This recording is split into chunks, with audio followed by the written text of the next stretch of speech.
Radd, a nutritionist and author, and I'd like to sort out the facts and fallacies on one of nature's oldest foods, the soya bean. You know, as soon as a health food becomes the darling of all health foods, such as soy has become, the media always try and attack it in some way to discredit it.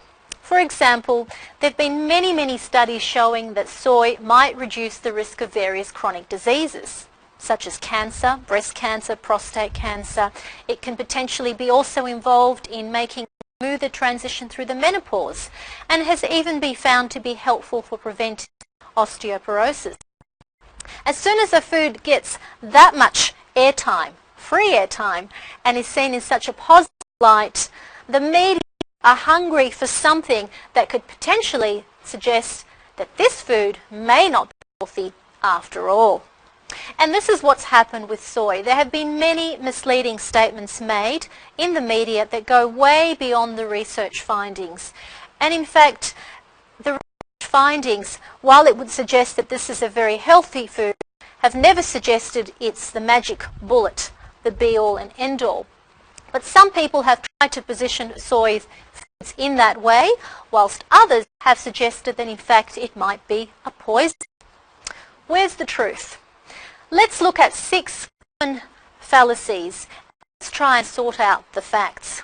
Firstly, will soy block thyroid hormone and cause thyroid disease? This is a good question. Some time ago, scientists discovered in animal studies and in laboratory studies that at very high concentrations, substances called isoflavones, which are found in soy foods and also known commonly as phytoestrogens, can interfere with an enzyme in the thyroid gland called TPO. This enzyme is really important because, of course, it's the enzyme that goes on to make thyroid hormones. So there was genuine concern because we wondered whether this would compromise the level of thyroid hormones in the blood in humans.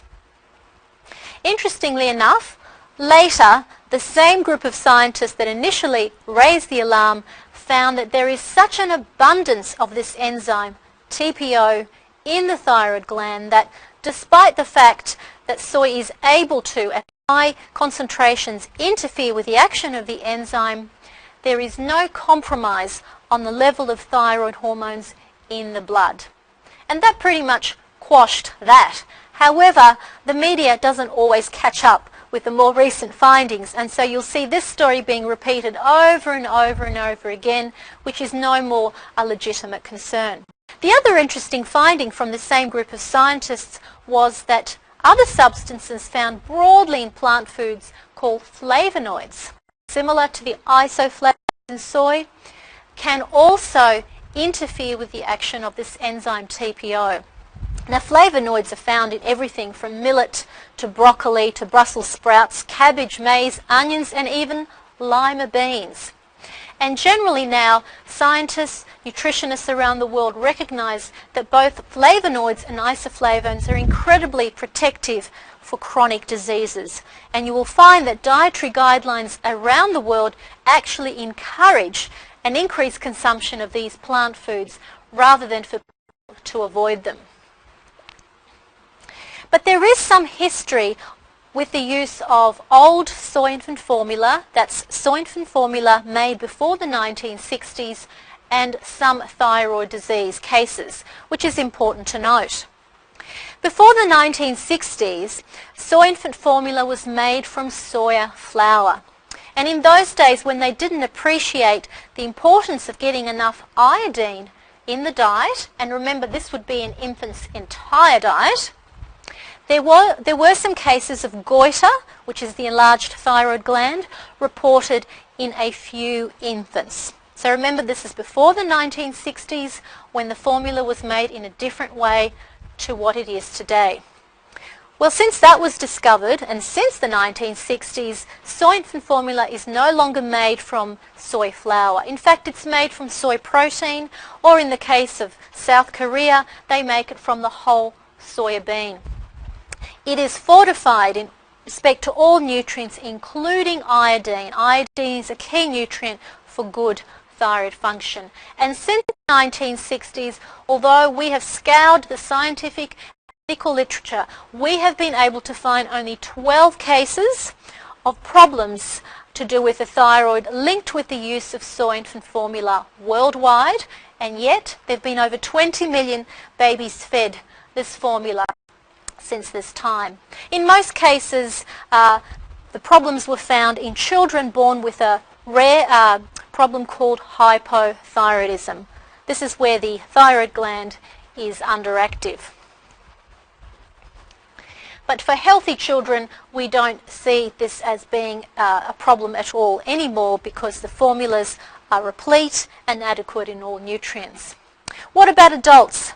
Well, there have been studies done in adults, particularly in groups that might be vulnerable to high levels of these natural substances called isoflavones or phytoestrogens, such as postmenopausal women.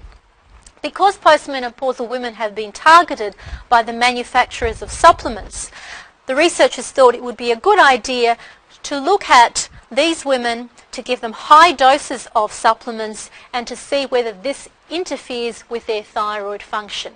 And lo and behold, after giving them a high dose supplement containing 90 milligrams of isoflavones per day, over a period of 6 months, they found no effect on the thyroid gland. Some people have also suggested that soy might cause thyroid cancer. Again, not based on any fact. In reality, there's been a study recently from the United States, from the San Francisco Bay Area, which is actually showing the opposite and suggesting the opposite probably occurs.